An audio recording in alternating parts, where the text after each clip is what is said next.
자, 들어가겠습니다. 수입 방식의 수익 환원법으로 한번 들어가 볼게요. 그래서 정의 또 중요해서 이따가 기출문제 풀었던 거 다시 보여드릴 텐데요. 539페이지로 가죠. 갑니다. 자, 539페이지로 가셔서 따라해보세요. 3방식. 자, 얘 무슨 방식이에요? 수입 방식. 그 우리 학원 같은 건물은 그냥입니까? 임대료가 나옵니까? 수익이 발생하죠. 그걸로 가격을 매겨달라는 수입 방식이 이제 들어가는데요. 수입 방식에서 가격을 산정하는 방식이 가액이라고 하죠. 수익 환원법이에요. 그러니까 우리가 수익을 가액으로 환원해달라. 수익 환원법이라는 말을 쓰고요. 이 산식이 중요한데 우리가 수익 가액이라는 것은 자, 이 수익은요 현재 생겨요, 장래에 생겨요. 장래 생기죠. 장래에 순수익이라는 게 튀어나오거든요. 순수익, 장래의 순수익을 환원해달라는 거예요. 환원율로 환원해달라는 겁니다. 자, 그러면은 자 중요한 건 자 그냥 순수익이에요, 장래 순수익이에요.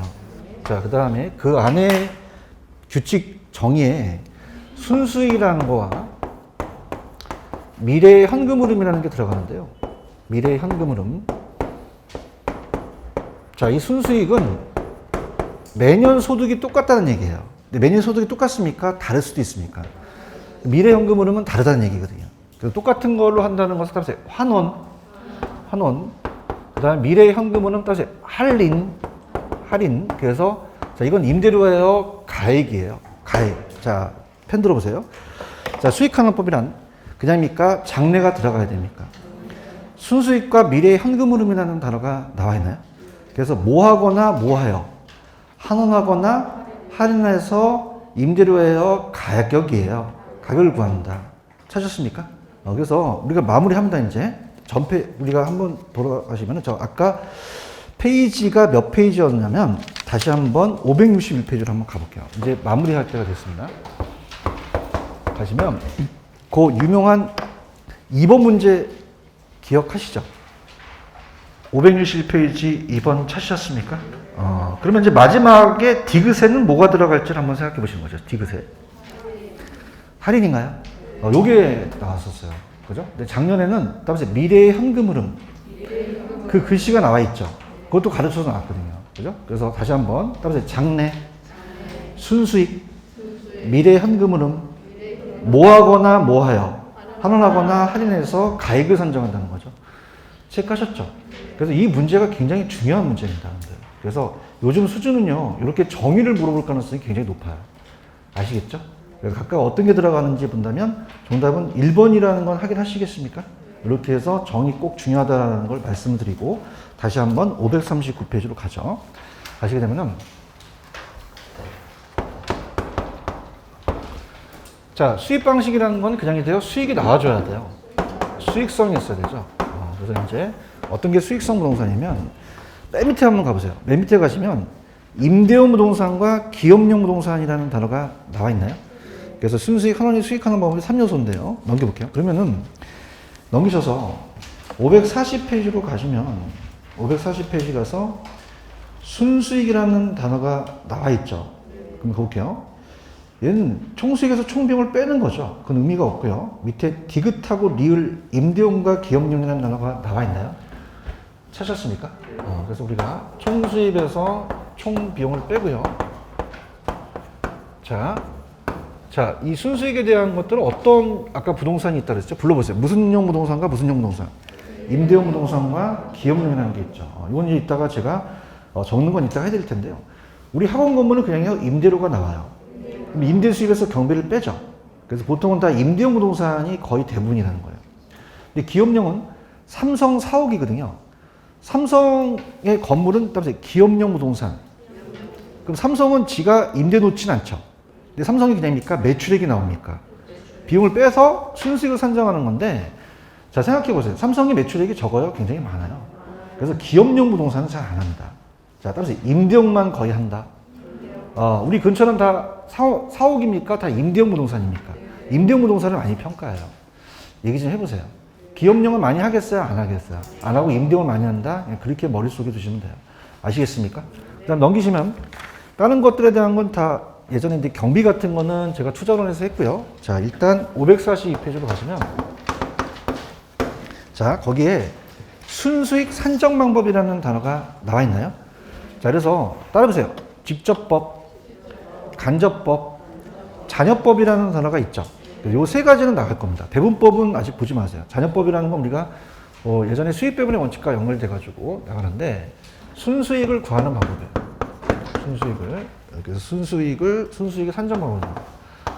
산정 방법은 자, 이 직접법과 항상 간접법이라는 게 나오는데 자, 직접법은 자, 따라합니다. 대상 부동산에서 구한다.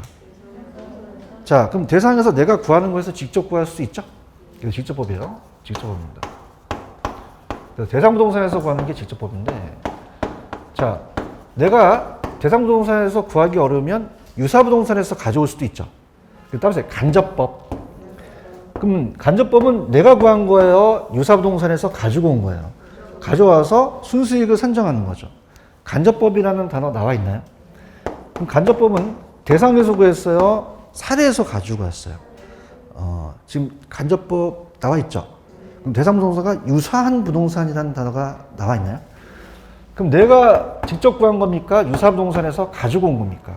가져와서 요게 구해놓은 걸 갖다가 써먹을 수 있죠? 이해하셨죠? 그럼 갑니다. 내가 대상에서 직접 구하면 무슨 법? 유사 부동산에서 가져오면? 그 정도만 보시면 돼요. 아시겠죠? 그죠? 근데 잔여법이라는 건 뭐냐면 순수익을 산정을 하는데 여러분들 복합부동산이라는 얘기 들어보셨죠? 자, 토지와 건물이 결합된 걸 복합부동산이라고 해요. 토지와 건물 보시게 되면 자, 우리가 순수익이기 때문에 복합부동산의 전체 순수익을 봐요. 전체 순수익이 만약에 1억이라면 건물의 순수익을 알아요. 그럼 아는 걸 빼주죠. 그럼 건물의 순수익이 만약에 6천만 원이다. 그럼 1억에서 6천만 원 빼면 4천만 원이라는 거 아시겠죠? 그래서 자, 이거는 따라해보세요. 토지 잔여법. 토지 순수익을 본다. 그래서 아는 걸 뺀다. 그러면 봐봐. 만약에 전체에서 토지를 빼면 건물이 남죠. 그래서 건물 잔여법이라는 거죠. 지금 잔여법을 보고 계셔요? 그래서 갈게. 자, 밑에 박스가 하나 나와 있나? 그러면 전체 복합에서 건물을 빼면 남아있는 토지 순수익을 구할 때는 무슨 잔여법? 토지 잔여법. 그냥 쉽게 가셔야 됩니다. 이해하셨죠? 그럼 전체에서 토지를 빼면요. 건물이 남죠? 그럼 건물 순수익을 구하는 건 건물 잔여법이라는 거죠. 그렇게만 가져가세요. 아시겠죠? 그죠? 부동산 잔여법 더하는 건데 너무 깊게 가지 마세요. 그렇게 가지고 가시고 넘겨볼게요. 넘기시면은 페이지 544페이지로 한번 가보세요. 544로 가시면 환원율이라는 단어가 나와 있나요? 자, 그래서 자, 시험 문제는 오른쪽에 잠깐 가시면 545에 환원율의 결정 방법이라는 게 있죠. 요게 나올 가능성이 높아요. 그래서 우리가 아까 여러분들 왜 따라해보세요. 감가수정하는 방법. 내용용수와 간차감가법이 있었죠? 그게 5가지가 있는데 여기도 5가지예요. 그죠? 그래서 이게 이제 중요한데 자, 좌측에 환원율이라는 단어가 나와 있나요? 자, 일로 와보세요. 자, 6을 2로 나누면 3이죠. 대답해봐요. 그럼 얘와 얘를 그냥요 바꿀 수도 있어요. 바꿀 수도 있죠. 바꿔. 다시 바꿀 수 있어요? 그럼 환원율이 1로 올 수도 있잖아요. 그죠? 수익가게 내려가죠. 그래서 보시면 자, 따라서 바꾼다. 그럼 환원율이 좌측이 같죠? 그럼 투자액이 내려갈 수도 있다는 얘기예요. 가자. 바꿀 수 있잖아. 그래서 대상부동산의 원본 가격에 대한 또 순수익이라고 보는데 그냥 그렇게만 가져가시고 그 밑에 환원율의 종류가 개별 환원율과 종합 환원율이라는 단어가 나와 있나요? 찾으셨습니까? 그러면 토지는 여러분 상각이 돼요? 상각이 안 돼요? 건물은요? 상각이 될 수도 있죠. 대답해 봐요. 이해하셨죠? 그죠? 그래서 이제 여기가 책에 제가 쓴 게 아니기 때문에 조금 필기를 한번 해볼게요. 자, 이건 어떻게 구성되어 있냐면, 자, 보세요. 자, 얘는 제가 나름대로 이제 해볼게요. 자본 수익률이라는 말을 쓰고요. 그 다음에 자본 회수율이라는 말을 써요. 근데 요게 자 어디에 나와 있느냐면 잠깐 눈도장을 찍고 올게요. 549페이지 가시면 그런 얘기가 나오거든요. 549페이지 가시면은 순수익 환원 방법에 그 밑에 수익가액이라는 단어가 나와 있나요? 그러면 밑에 뭐하고 뭐를 더했다고 나와 있죠? 자본 수익률 플러스 자본 회수율이라고 나와 있죠? 지금 보고 계시죠? 자, 이걸 갖고 이제 설명을 합니다. 자, 얘가 이제 굉장히 어려운 단어인데, 자, 천천히 한번 가볼게요. 자, 내가 여기다가 1억을 투하했어요. 따라서 투하 자본. 그럼 내가 자본을 냈으면 그냥 돼요. 수익률이 나와줘야 돼요. 나와야 되죠. 천천히 가자. 따라서 투하 자본. 수익률이 나와야 된다. 10분 나오는 게 이런 거죠. 그리고 따라서 자본 수익률. 내가 자본을 투자한 수익률이 나오는 거예요. 보고 계시나? 수익률. 천천히. 그럼 어떻게 돼요? 1억에서 10%니까 1,000만 원이 되겠죠. 순수익이 된다는 거죠. 1,000만 원. 자, 갑니다. 자, 그러면은 여러분들 내가 또 우습게 보려는 게 아니에요. 자, 보세요. 3 곱하기 2는 6이죠. 자, 그럼 6은 그냥이야 2로 나눌 수 있어요. 그러면 3이 되는 거죠. 나 허락 받고 나눌게요. 그렇게 해도 될까요? 그럼 1억이 그냥 있으시고 얘가 아까 뭐였어요? 자, 지금 여기서 지금 3이 6이죠. 얘기해 보세요. 그럼 6이 있고 그냥입니까? 2로 나눌 수도 있습니까? 나눌 수 있잖아요. 아, 가자. 이해 갔어? 그럼 우리가 평가사가 원하는 거는 1억의 가격을 구하고 싶은 거죠? 그럼 1억의 가격이 이렇게 가고 이걸 따라서 수익 가격. 그 다음에 요 10%가 따라해봐요. 자본 수익률. 곱할 때는 수익률이 돼요. 근데 따라서 할인율도 된다. 할인율이라는 얘기 들어보셨죠? 그래서 할인율이라는 단어를 쓸 수 있고 이걸 자본 수익률을 나눌 수 있죠. 자, 그러면은 1,000만 원에 대한 것이 순수익이잖아요. 자, 그럼 가볼게요. 다음에 자본 수익률, 할인율 이런 말을 쓰거든요. 근데 이제 이게 이 자본 회수율이 자, 따라서 감가상각률 자, 이렇게 합니다. 가볼게요. 토지는 상각이 돼요? 상각이 안 돼요? 안 되죠. 천천히 갑시다. 토지는 상각이 돼요? 안 돼요? 안 돼요. 토지 상각이 안 돼요. 건물은 상각이 안 돼요? 상각이 돼요. 그럼 환원율이 같을까요? 다 다를까요? 다르다는 거죠. 개발환율이. 건물은 상각이 된다는 거예요. 그러면은 자, 토지하고 예금하고 건물이 있으면은 자, 토지는 상각이 되나요? 안 되나요? 건물은 상각이 되죠. 그렇죠? 그럼 자, 우리가 따라서 자본 수익률. 그러면 자본이 다 1억씩 투하될 수 있죠. 그래서 이걸 회수한다는 얘기예요. 1억씩. 여기다가 곱하기 자본 수익률이라는 건 이제 곱하는 거죠. 10%, 10%. 그러면 예금은요, 1억을 맡기면 나중에 그냥 1억을 찾아갈 수 있어요. 찾아갈 수 있죠. 따라해봐. 자본 회수. 안전하게 자본 회수할 수 있잖아요. 아, 얘기 좀 해봐요. 토지는 감가가 돼요? 감가가 안 돼요? 그럼 1억이라는 걸 가져갈 수 있잖아요. 그런가요? 그럼 자본도 회수할 수 있고 수익도 나올 수 있죠. 근데 건물은 그냥입니까? 상각이 됩니까? 날아갈 수 있단 말이에요. 맞아요? 그래서 만약에 2%만큼 따라서 감가상각률. 그러면 상각이 안 됐어요? 상각이 됐어요. 그래서 200만 원이 날아가 버린 거예요. 그런가요? 그럼 1억을 해줬어요? 9,800만 원을 해줬어요. 그러면 200만 원만큼 이게 상각률만큼 그냥이야 마음이 아파. 안 아프세요? 아파요. 그렇죠?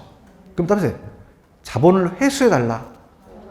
어머타임 자본을 회수해달라. 그럼 2%만큼 그냥 돼요. 다시 회수해야 돼요. 따라서 자본 회수율 요만큼 더 이익이 나와준다는 거죠. 이해하셨습니까? 그럼 그냥요 2%를 더 요구해요. 그럼 1,200만 원만큼 더 벌어가야겠다는 거예요. 이해 간다? 그럼 자 할게. 그럼 토지는 얘기해보세요. 토지는 상각이 돼요? 상각이 안 돼요? 그러면 상각률을 해소할 필요가 있어 없어? 없단 말이야. 자본 수익률만 갖고 가는 거지. 아, 얘기 좀 해봐요. 책이 내가 없기 때문에. 그렇죠? 근데 건물은 그냥이야 상각이 돼. 안전하게 해소해야 된다는 거죠. 그러면 건물은 그냥입니까? 둘 다 고려해야 됩니까? 그러면 건물이 상각률만큼 더 환원율이 더 센 거죠. 아시겠습니까? 그럼 토지와 건물이 같다, 환원율이 다르다. 달라요. 그래서 아까 내가 어디다 흥분하다 했냐면 544페이지라고 가보세요.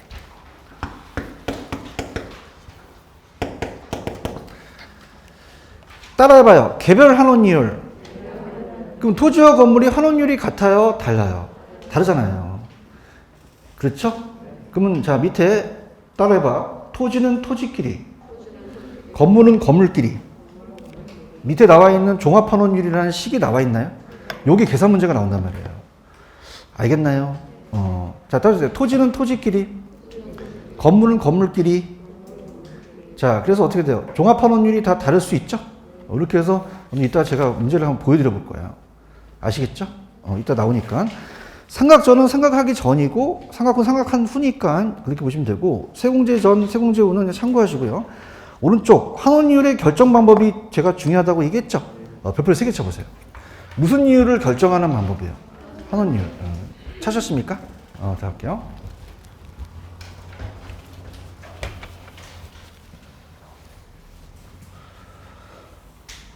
자, 그래서 이제 환원율을 결정하는 방법.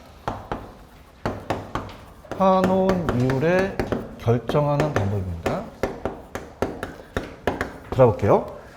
시장 추출법이라는 단어가 나와 있나요? 자, 시장 추출법은 자, 제가 하라는 것만 가세요. 자, 읽다 보면은 A의 두 번째 체크해 보세요. 최근에 매매 사례를 통해서라는 단어가 나와 있나? 자, 그럼 내가 구한 겁니까? 시장에서 추출했습니까? 매매 사례를 가지고 와서 내가 비교했죠? 얘기 좀 해보세요. 그럼 이건 무슨 사례라는 게 중요하죠? 매매 사례, 거래 사례에서 갖고 온 거죠. 그래서 이따가 제 문제에 유사한 최근의 매매 사례부터 비율을 산정한 거는 그냥입니까? 시장 추출법입니까? 그래서 아예 제 프린트 3번의 1번을 한번 가볼게요. 3번의 1번을 가시면은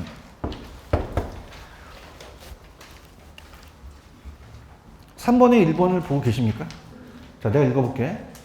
대상부동산과 유사한 최근에 매매 사례로부터 비율을 산정했다. 매매 사례라는 단어가 나와 있어요? 무슨 추출법이야? 시장 추출법이라는 거죠. 그것만 이해만 하시면 돼요. 언더스탠드? 이해 가셨어? 같습니다. 그 다음에 요소구성법이라는 게 있어요. 요소구성법은 조성법이라는 건데, 자, 이거는 책에 한번 볼게요. 545페이지 가시면은 맨 밑에 요소구성법에 그 환원율이라는 단어가 하나 나와 있죠. 찾으셨나요? 환원율. 자, 환원율은 여러분들 왜 요구 수익률 아시죠? 요구 수익률. 기억나세요? 투자론에서? 그러면 요구 수익률은 무슨 율 플러스 무슨 율이에요? 그냥 제가 할게요. 제가. 자. 제가 할게요. 제가. 공부 좀 하세요. 무위험률 플러스 위험할증률이었잖아요. 그런가요? 자, 그러면 어떻게 됩니까? 얘기해 보세요. 자, 무위험률은 정기예금 이자죠. 위험해요? 위험하지 않아요? 따라서 순수 이율. 자, 그럼 이 순수이율은 연 2% 주는 건 나만 받아요? 다 받아요. 일정 시점에서 똑같죠? 얘기하십시오. 근데 개인마다 할증률이 같습니까? 다릅니까? 다르죠. 따라서 주관적이다. 주관적이라는 거죠. 그 위험률 따진다는 게. 아시겠죠? 그럼 여기서 가장 키포인트는 객관적이다, 주관적이다. 요구 수익률을 생각하시면 돼요. 이해 갔나? 그럼 객관적, 이건 주관적. 주관적. 545페이지 요소 구성법 보고 계십니까? 찾았습니까? 그럼 여기는 순수율이 아까 따라봤어요. 무위험률, 위험할증률을 가산하죠? 그래서 요즘은 여기 규칙을 잘 안 씁니다. 주관적이니까. 그럼 얘는 굉장히 객관적이라고 그랬어요? 아까 주관적이라고 그랬어요? 주관적. 그래서 순수율은 가장 안전한 투자 수익에 대해서 아까 궁금치 정기예금이자고 위험할증률은 개인마다 같다, 개인마다 다르다. 다르다는 거죠. 이해하셨습니까? 그래서 위험하면 더하고 또 자금의 안정성은 또 빼주기도 하는데 넘겨볼게요. 그럼 넘기시면은 특징을 보십니다. 특징은 A는 감정평가사의 주관이 개입 가능성이 크다라는 단어가 나와 있나요? 그럼 객관적이에요? 주관이 개입되기가 커요? 주관이 개입되기가 크다는 얘기죠. 이해하셨죠? 자, 그럼 이렇게 합니다. 보세요. 여러분들 은행에서 담보대출 받는다는 얘기 들어보셨어요? 대화를 합시다. 그러면 담보대출을 받을 때 평가사한테 이 담보 가치를 낮게 하는 게 좋아요? 높게 하는 게? 높게 하는 게 더 많이 대출을 끌 수 있잖아요. 대답해봐요. 그러면 어떻게 돼요? 굉장히 주관적으로 이걸 평가할 수도 있잖아요. 맞죠? 그러면 이 평가사한테 그냥 야 가격을 올리라 그래야 돼요. 올려달라고 하는 거죠. 얘기 좀 해봐요. 그럼 객관적이다, 굉장히 주관적이다? 주관적이라는 얘기예요. 그죠? 자, 따라서 요구 수익률은 주관적이다. 기억하십니까? 대답 좀 해주세요. 자, 순수율이 위험하지 않다면 부동산은 위험하죠. 그 위험을 평가한다는 자체가 그냥입니까? 할증에 따라 개인마다 다릅니까? 그럼 객관적이다, 굉장히 주관적이다. 주관적이기 때문에 굉장히 쓰지 못한단 말이에요. 이해하셨지? 그럼 자, 할게. 얘 나오면 객관적이야, 주관적이야? 얼마나 힘들면요. 학자들이 글자를 맞춰줬어요. 지읒 들어갔죠. 지읒 들어갔죠. 이렇게 되고. 그래서 요소 구성법, 요구 수익률 생각하시면 돼요. 객관적이다, 주관적이다? 주관적인데 이 지금 나와 있는 게 책은 잘 쓰셨는데 제가 아까 3번을 보시면은 3번에 1번에 자 따라서 최근에 매매 사례 자 그럼 요소 구성법이에요? 시장 추출법이에요? 2번이 요소 구성법이거든요. 그럼 1번과 2번이 바뀌었습니다. 몇 번하고 몇 번이 바꿨다? 1번, 2번. 자 2번 읽어볼게. 대상 부동산의 위험을 여러 따라서 구성 요소 자 따라서 구성 요소 요소 구성 요소 구성이라는 게 구성 요소를 얘기하거든요. 그 위험 요소가 하나예요? 굉장히 많아요. 그걸 할증률에 더해 나갔죠. 이해하셨습니까? 따라서 1번하고 2번이 바뀌었다. 몇 번하고 몇 번이 바뀌었어요? 그렇게 가시면 돼요. 아시겠죠? 그럼 이따가 조소법은 객관적이다, 주관적이다. 자, 이 한원율이 무슨 수익률과 유사하기 때문에. 그렇죠. 개인마다 다를 수밖에 없다는 거죠. 아시겠습니까? 그 다음에 넘기시면은 546페이지 가시면 투자 결합법이라는 게 나와 있나요? 546페이지. 찾았습니까? 무슨 결합법? 투자 결합법. 자, 그러면 밑에 따라해봐요. 물리적 투자 결합법. 자, 찾으셨습니까? 자, 그러면 저를 얘기해보세요. 아까 토지는 상각이 돼요? 상각이 안 돼요? 건물은요? 그 환원율이 같을까요? 다를까요? 그 소득에 대한 창출에 대한 환원율이 다르겠죠. 그럼 얘랑 원하는 그 환원율이 같다, 다르다. 다르고 분리가 가능하다는 거죠. 자, 가볼게요. 지금 물리적 투자결합법을 보고 계십니까? 보고 계셔요? 그럼 순수익의 토지와 건물이 수익률을 구분할 때, 자, 이 비별표죠. 토지 가격, 토지는 토지끼리, 건물은 건물끼리. 그럼 이따가 얘기하겠지만 토지에 나오는 소득과 건물 소득이 같아요, 달라요? 분리할 수 있죠. 그런가요? 이렇게 가시면 됩니다. 체크하셨어요? 자, 그럼 요거를 잠깐만 제가 계산 문제를 한번 도와드려 볼게요. 넘겨보세요. 그래서 페이지로 가시면은 계산 문제 잠깐 도와드리면 자, 어디가 이제 잘 나오냐면 568페이지로 한번 가보세요. 하시면 17번 문제 하나가 나와 있죠. 찾았습니까? 별표 3개 치시기 바랍니다. 자, 따라서 수익환원법 부동산의 가치는 이란 단어가 나와 있나요? 자, 그래서 들어보세요. 여러분들 그 순영업소득이라는 얘기 들어오셨나요? 무슨 영업소득? 순영업소득. 그래서 제가 특강 때 얘기했지만 암기기법이에요. 자, 순영업소득이 자, 따라서 가공기, 유용순. 가공기는 기계를 압축하는 기계인데 유용순이 만들었다 그랬죠? 따라서 유영순. 자, 그럼 가가 뭐예요? 관총소득이죠. 그렇죠? 아니, 제가 그냥 할게요. 그냥 편하게 하세요. 따라서 가능 총소득, 공시를 뺀다, 불량부채를 빼죠. 그럼 기타 소득이 나오죠. 더하면 뭐가 나오죠? 유효가 튀어나와요. 맞습니까? 그러면 유효 총소득에서 무슨 경비를 빼요? 영업 경비를 뺀단 말이에요. 맞나? 자, 그럼 할게. 봐봐. 거기에 유효 총소득이라는 게 나와 있나요? 얼마입니까? 3,800만 원이죠. 그런가요? 그럼 영업 경비를 빼면 순소득이 나올 거 아니에요. 그렇죠? 영업 경비가 얼마죠? 800인가요? 그러면은 이 순소득이 3천만 원이라는 건 이해 가시겠습니까? 여러분들, 제가 이거 별표 3개 치라 그랬죠? 제 목소리 지금 까는 거 아시죠? 그럼 그냥입니까? 나옵니까? 나와요. 따라서 가공기 이용순. 이 위에 있는 순용업소를 무조건 구하셔야 돼요. 내가 이렇게 중요한 시간에 이 문제를 푸는 거를 여러분 정확하게 팩트를 아셔야 됩니다. 아시겠습니까? 그러면 자, 따라서 유영순. 뭐에서 뭐를 빼요? 유효 총소득에서 영업경비를 빼니까 순소득이 나오겠죠. 맞습니까? 그럼 요건 3천만 원이라는 건 이해 가시겠습니까? 자, 그래서 갈게요. 자, 아까 따라해봐. 물리적 투자결합법. 자, 옆에다가 계산기 끼세요. 자, 갑니다. 자, 따라합니다. 토지는 토지끼리. 건물은 건물끼리. 자, 잡아볼게. 자, 토지의 환원율이 얼마죠? 찾기만 해주세요. 찾기만. 아직 곱하지 말고. 5%인가요? 가만히 있어. 계산기 뚜지기 마. 5%야? 자, 따라해봐. 토지는 토지끼리. 그럼 토지의 가액 비율이 몇 %입니까? 40%라고 돼 있죠. 아직 하지 마. 나랑 같이 가는 거야. 나랑 같이 가야 돼. 전문가랑 같이 가는 거야. 건물의 환원율은 몇 %입니까? 건물의 환원율은? 찾기나 좀 잘 쳐줘. 10%잖아. 신경질 안 내려고 그랬는데. 그죠? 여러분들 지금 그냥입니까? 감정평가사라고 있습니까?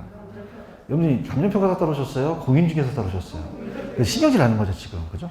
그래서 이게 평가 이쪽 부분 하면 넘기는 속도가 막 이렇게, 이렇게 넘긴단 말이에요. 그러니까 내가 이런 거 얘기하고 싶어. 지금 개론이 힘드시죠? 그럼 내가 싫은 거야? 이 개론이 힘든 거야? 개론이 다 힘든 게 아니에요. 나 되게 좋은 사람입니다. 여러분 시키는 거 다 해요. 이게 싫은 거지, 지금 이게. 아시겠, 내 말이 맞죠? 그래도 내가 갑니다. 이 문제 별표 몇 개 쳤어요? 저거 중요합니다. 내가 마음이 아파요. 사셨죠? 그러니까 하실 때 하라는 거죠. 내가 이 시간에 이걸 꼭 풀어야라고 랜드 프로에서 저한테 지시한 건 아니잖아요. 내 말이 틀린가요? 맞아요? 여러분 그냥 합격해야 돼요. 그러니까 내가 여기 온 거예요. 제 마음 쪽으로. 그 마음을 아시겠나? 눈물 나려고 그래, 안 하려고 그러니까. 뭐 하려고 그랬지? 토지는 토지끼리. 건물은 건물끼리. 아직은 손대지 마세요. 전문가들 맡게 됩니다. 그러면 건물에 대한 가격 구성비가 얼마죠? 60%라고 되어 있나요? 자, 할게요. GT 아시죠? 자, 근데, 자, 계산기 들어보세요. GT인데, 잘 하실 게, 지금 여기 퍼센트 있죠? 그럼 따세요. 하나는 퍼센트를 지워라. 하나는 숫자로 가셔야 됩니다. 대답 좀 해보세요. 자, 그럼 하나는 그냥인데 퍼센트를 지우셔야 돼요. 그 5를 치고 곱하기 40%를 누르시면 되거든요. 저랑 같이 하십시오. 준비되셨어요? 얼마를 먼저 누르고? 5 곱하기 몇 프로를 눌러요? 40%를 누르면 2라는 숫자가 나올까요? 대답하십시오. 그럼 거기서 건들면 안 돼요. GT를 해야 되니까. 그럼 이게 2%라는 건 이해 가셨죠? 자, 여기도 그냥입니까? 하나는 퍼센트를 지워야 됩니까? 숫자 퍼센트로 가셔야 돼요. 알겠나요? 그러면 얼마를 쳐야 돼? 얘기해 보세요. 10 곱하기 60%를 누르시면 되죠. 그럼 6이라는 숫자가 나왔나요? 그 유명한 뭘 알고 계셨어요? 눌러보세요. 8%가 나오잖아요. 이렇게 가는 겁니다. 아시겠습니까? 야, 그건 나도 할 수 있는데 못하러, 이거 쉬운 거예요. 아시겠죠? 그죠? 그럼 퍼센트 나오면 그냥입니까? 하나는 숫자로 고쳐야 됩니까? 이해하셨죠? 가자. 자, 따라서 토지는 토지끼리, 건물은 건물끼리. 그래서 8%가 나와줘야 돼요. 자, 그럼 여기서 이론을 갈게, 이론. 자, 자본 수익률입니다. 여기 자본 수익률. 이론을 가볼게요. 자, 지금 여러분들 봐세요. 토지의 환원율이 몇 %죠? 5%. 건물은요? 어디가 더 많죠? 왜 많을까요? 나왔습니다. 똑똑하십니다. 감가상각률만큼 차이가 나는 거예요. 지금 분위기는 굉장히 안 좋죠. 토지는 상각이 돼요, 안 돼요? 그럼 5%라는 건 자본 수익률만 본다는 얘기예요. 그런가요? 근데 건물은 몇 %죠? 그럼 5%만 고려해요? 상각률도 고려해요. 그 뜻이거든요, 그 뜻이에요. 아시겠죠? 그럼 따라서 토지는 토지끼리, 건물은 건물끼리. 근데 따라서 숫자 곱하기 숫자. 그 다음에 퍼센트를 눌러야지만 퍼센트가 나와요. 그렇게 하시는 겁니다. 그래서 이해하셨습니까? 그 밑에가 8%가 나왔죠? 가자 좀. 몇 %가 나왔어? 그럼 이건 0.08이라는 뜻이죠? 그걸 그냥 나누면 된다는 거죠. 근데 이 문제는 지금 정답이 2번이 정답일 거예요. 나중에 꼭 풀어보세요. 이해하셨죠? 근데 이게 왜 왔냐면, 자, 아까 넘기셔서, 아까 어디에다 흥분하다 왔지? 물리적 투자그룹법 하다가 왔나? 546페이지였나? 나 계산 괜히 했나봐. 미치겠다. 546 가시면, 자, 따라서 토지는 토지끼리, 건물은 건물끼리. 그럼 여쭤볼게요. 토지 환원율과 건물 환원율이 같아요? 달라요? 어떤 차이점이 있었어요? 상각률의 차이점이 있었잖아요. 기억하십니까? 그거 보시고. 그 다음 밑에 보시면 금융적 투자결합법이라는 게 있나요? 자, 무슨 쪽 투자결합법? 금융적. 자, 그러면 저당 투자자가 요구하는 게 있고 지분 투자자가 요구하는 게 다르다는 거예요. 읽어볼게요. 지금 금융적 투자결합법은 보고 계시나? 응? 그럼 C를 보세요. 자, 지분 투자자와 저당 투자자가 있죠. 저당 투자자는 은행이라고 적으세요. 저당 투자자는 나예요, 은행이에요. 은행은 이자 수익을 먹죠. 그렇죠? 지분 투자자는 지분에 대한 수익을 먹잖아요. 그럼 먹는 게 요구하는 게 같아요, 달라요? 따라서 지분은 지분끼리, 저당은 저당끼리. 찾았죠? 그래서 이렇게 한다는 거예요. 그러면 같다, 다르다. 구성 부분이 다르단 말이에요. 근데 얘는 시험 문제가 아직 계산 문제가 안 나왔거든요. 아시겠죠? 그죠? 이렇게 보시고. 자, 마지막입니다. 오른쪽 에르두법이라는 단어가 있나요? 찾으셨어요? 자, 에르두는 누가 얘기했을까? 에르두가 얘기했지. 에르두에다가 감정평가사라고 적어보세요. 감정평가사. 에르두는 감정평가사입니다. 뉴욕 보험회사의 감정평가사예요. 자, 아까 이리 와봐요. 아까 조성법은 객관적이었어요? 주관적이었어요? 자, 여러분들 평가사한테 그냥 가격 올리라 그래요. 이건 차입자 입장이에요. 그래서 차입자 입장. 차입자는 얘 수수료 주고 거기에 자꾸 올리라는 거죠. 얘기해보세요. 그래서 따라서 에르두는 차입자 입장이다. 지분 투자자 입장으로 가는 거죠. 그런가요?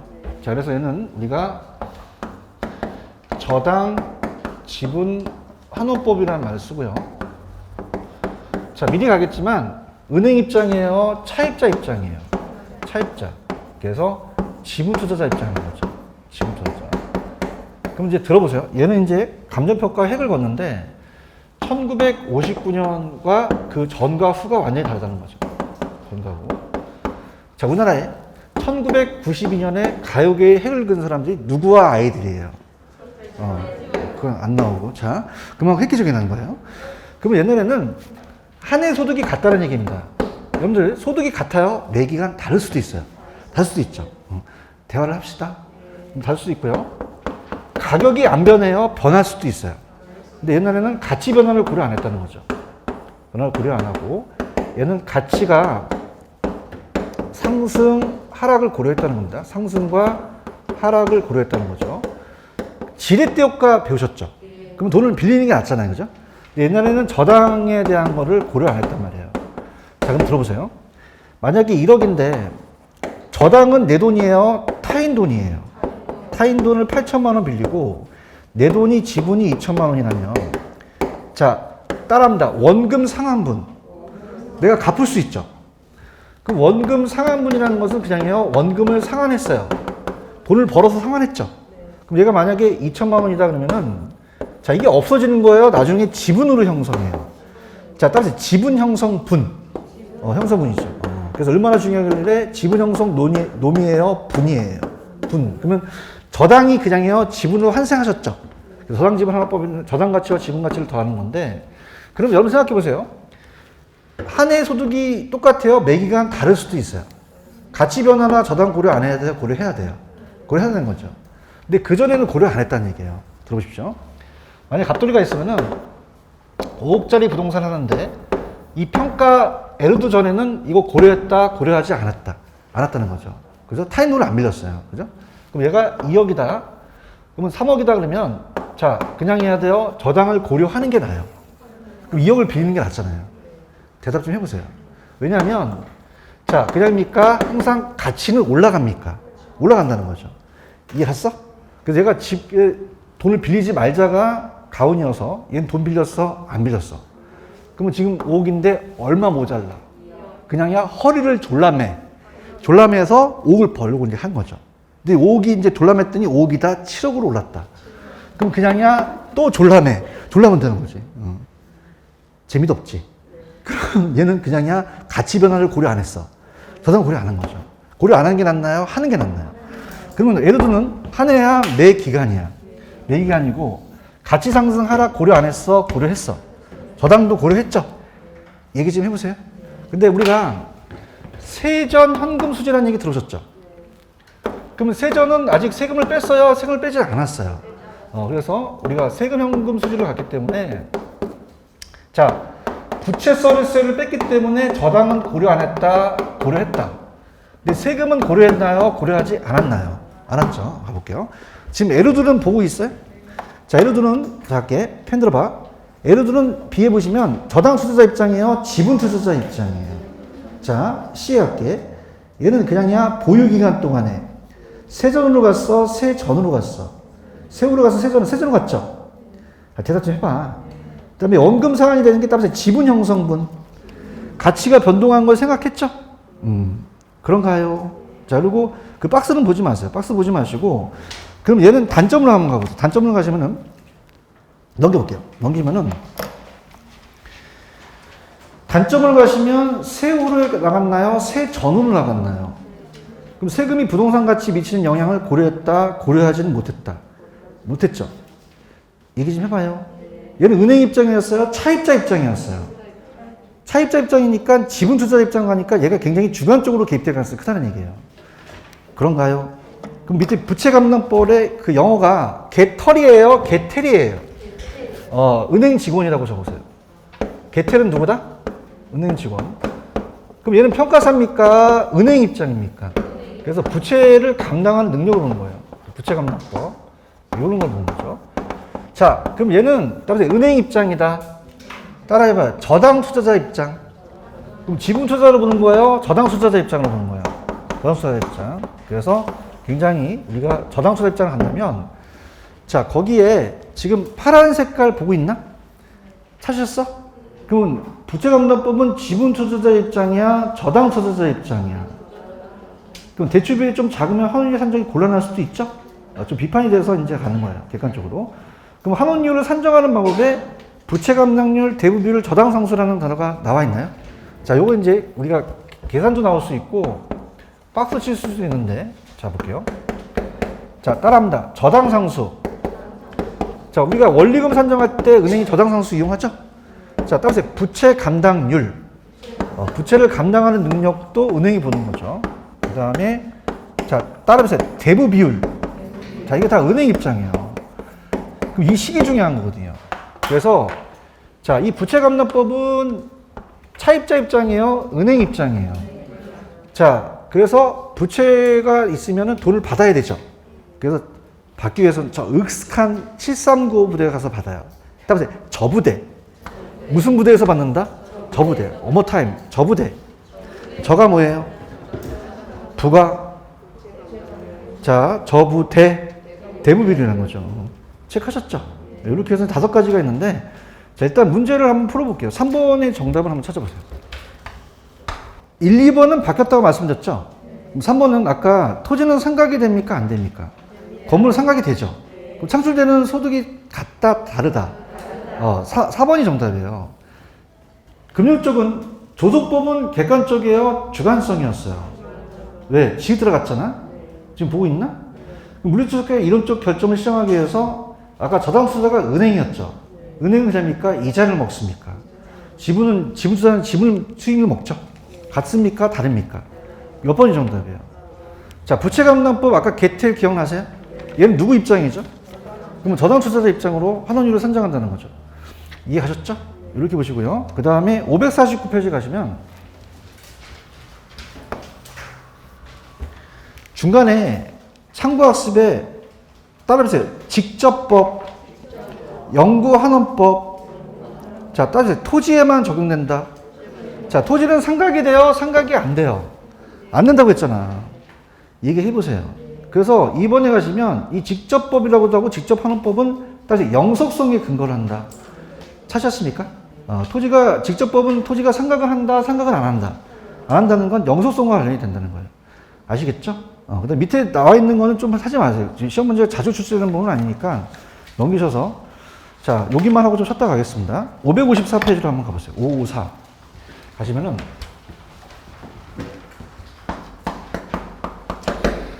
자, 따라합니다. 수입분서법. 수입분서법은 가격이에요? 임대료예요? 임대료죠. 그래서 수입분서법은 잘 안 쓰거든요. 임대료를. 우리가 비교 방식에 임대사례 비법을 많이 쓴다 그랬죠. 그럼 얘는 산식이 중요합니다. 자, 지금 수입 방식의 수익 분석법을 보고 계시죠? 자, 갑니다. 밑에 산식이 하나 나와 있나요? 자, 그럼 수익 임료라는 것은 자, 뭐하고 뭘 더했어요? 불러보세요. 부동산의 기속 순수익이라는 단어가 있죠. 그 순수익에다가 필요적용비를 뺐어요? 더했어요? 더했다는 거예요. 그런가요? 자, 그러면 얘는 가격이다, 임대료다. 자, 근데 이제 여기서 어느 것만 제가 좀 말씀드리냐면, 조금만 힘드시더라도 페이지로 가시면 아까 어디로 가냐면 540페이지로 한번 가보세요. 가시면은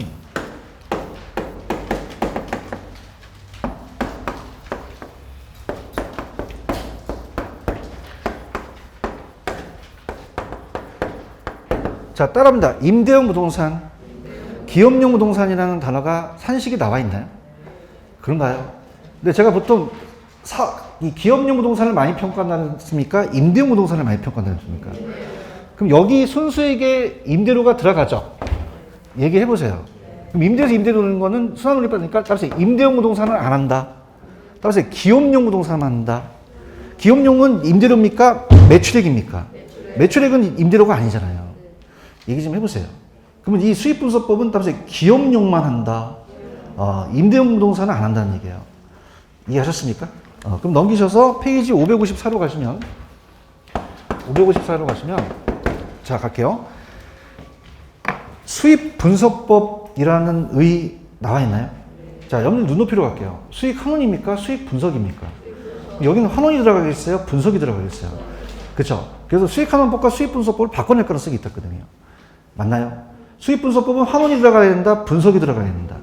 자, 제가 좀 전에 기업용 부동산만 가능하다고 그랬죠? 자, 따라서 일반 기업 경영. 자, 그럼 삼성은 그냥입니까? 총 매출액이 있습니까? 총 수익을 분석한다고 나와 있어? 따라서 수익을 분석, 수익 분석법.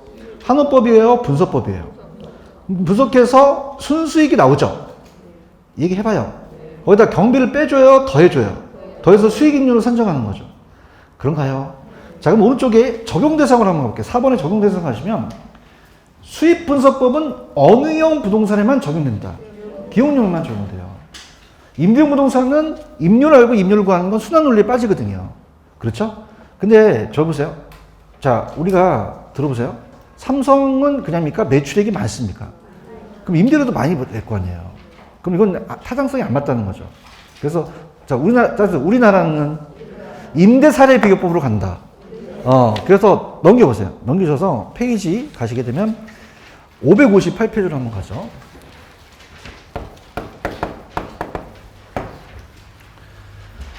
따라해봐요. 임대료의 평가. 그럼 내가 이 수익분석법은 잘 써? 안 써? 안 쓰기 때문에 임대료는 다 무슨 사례로 간다? 임대사례 비교법으로 간다는 얘기죠. 얘기 좀 해봐요. 만약에 적산법으로 간다 그러면 돼? 안 돼? 수익분석법으로 간다? 안 돼요. 우리나라는 비교 방식을 많이 사용하거든요. 얘기 좀 하십시오. 그럼 우리는 무조건 무슨 사례로 간다? 임대사례법으로 가기 때문에 수익분석법은 잘 안 쓴다는 얘기예요. 아시겠습니까? 이렇게 무슨 말씀인지 아시겠죠? 이렇게 하십니다. 그래서 그렇게 하고 그 다음에 556페이지로 가셔서 우리가 공부했던 거니까 우리 그 4번을 풀기 전에 이것만 하고 이제 공시지가로 넘기겠습니다. 556페이지 찾으셨습니까? 자, 그러면 얘기를 하셔야 돼요. 아까 토지는 공시지가 기준법을 사용했죠. 대답하세요. 이거 했으니까. 근데 적정한 실거래는 거래사례로 갈 수 있죠. 자, 건물처럼 삼각자산은 그냥입니까? 원가법입니까? 일괄할 때는 거래사례였죠? 했잖아. 가 빨리. 그 다음에 산림도 거래사례죠. 근데 소경목님은 무슨 법이었어요? 원가법이었잖아. 이건 진짜 해야 돼. 아시겠죠? 그 다음에 가수원도 무슨 사례예요? 거래사례. 재단이 다 수익하는 법이죠. 그런가요? 자동차만이 거래사례죠. 근데 건설기계, 선박, 항공기는 무슨 법이었어요? 원가법이고 건이 나오면 다 무슨 하는 법이었어요? 수익하는 법이었잖아요. 기억하십니까? 그 다음에 넘기시면 임대료는 무조건 임대사례로 가는 거죠. 그런가요? 소음 등은 어떻게 돼요? 고려하여야 한다는 거 기억나시죠? 그럼 오늘 프린트 4번 문제를 한번 풀어보겠습니다. 스타트. 틀린 걸 찾아보세요. 건설기계는 삼각대잖아요. 무슨 법이어야 돼요? 그럼 얘가 틀렸으니까 다른 게 맞겠죠? 저작권이라는 단어가 있나? 권리로부터 수익이 발생하죠? 그 무슨 하나법이라고 그랬죠? 건물은요? 임대료는요? 재단은요? 얘가 거의 100% 시험에 나옵니다. 체크하십시오. 여기 그래서 4번 문제가 예전에 했기 때문에 1번이 건설기계가 원가법이라는 거죠. 그러니까 내가 많이 힘들어 하시는 건 알아요. 근데 556페이지를 가시게 되면 자, 따라보세요. 물건별 감정평가 찾으셨습니까? 그럼 여기서 토지평가에서 넘기시면은 10번까지 따라보세요. 가성비가 높다. 무슨 뜻이에요? 지금 2페이지밖에 안 되잖아. 얘기 좀 해. 그럼 이건 찍어야 돼? 반드시 맞히셔야 돼? 지금 수입 방식과 3방식에서 좀 여기 힘드셨지만 여기는 반드시 맞히셔야 된다는 거예요. 아시겠죠? 화이팅 하십시오. 여기까지. 그래서 조금만 쉬었다 가겠습니다.